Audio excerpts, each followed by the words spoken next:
Let's talk about population. We've seen this graph before showing population growth and anticipated projected growth in India and China going into the future. Now,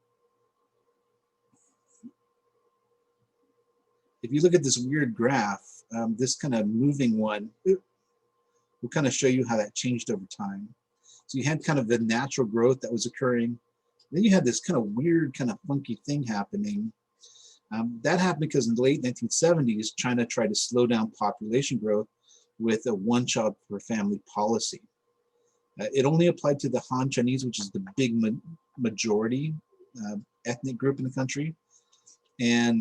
But one thing that happened is that while they were concerned about population growth, they probably should have just left it alone, because as China became more industrialized, that birth rate really slowed down anyway. So they're seeing now that they kind of overdid it with the one-child policy and have relaxed it to 2 children. Eventually it'll, and I think they didn't want to admit that it was wrong, so they just upped it a little bit, but eventually that will probably go away because population growth is slowing because of demographic change, like we've talked about in Europe and other places. Another side effect of the one-child per family is a gender imbalance like we saw in India. So, you know, aside from people, you know, doing selectively keeping a child of one sex, it may be that if you know, had a girl, you might like be willing to pay a fine or whatever just to try to have a boy too.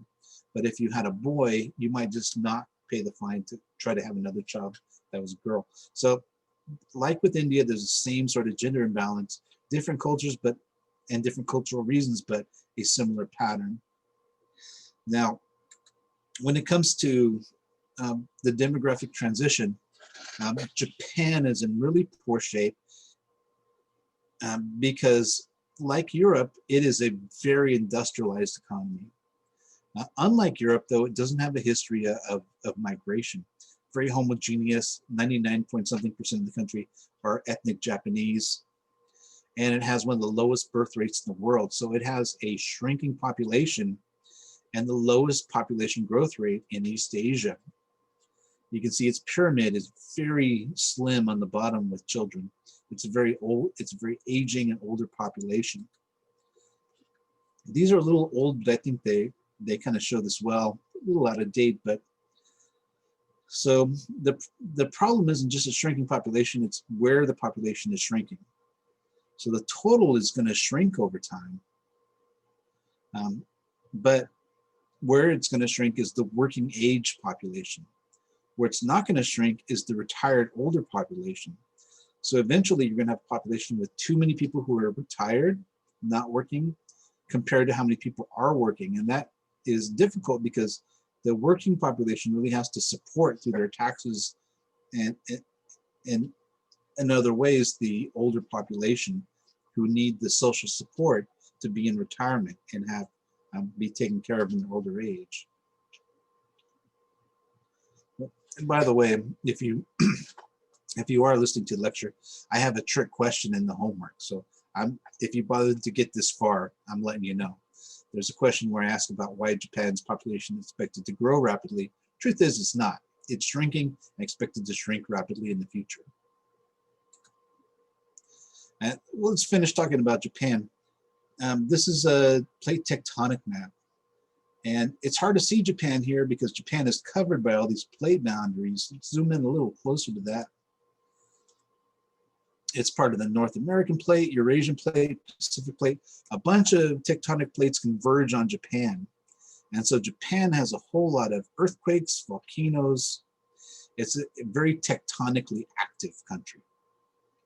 Very mountainous as well. So it's on the ring, it's right on the Pacific Ring of Fire. Lots of volcanoes, earthquakes. Along with earthquakes come risks from tsunamis, which are tidal waves caused by earthquakes. And it's a very mountainous country. There's not a lot of flat land to build on. So wherever they do have flat land, they use the heck out of it. They really do not have a lot of empty space that could be built on. They have a pretty high population.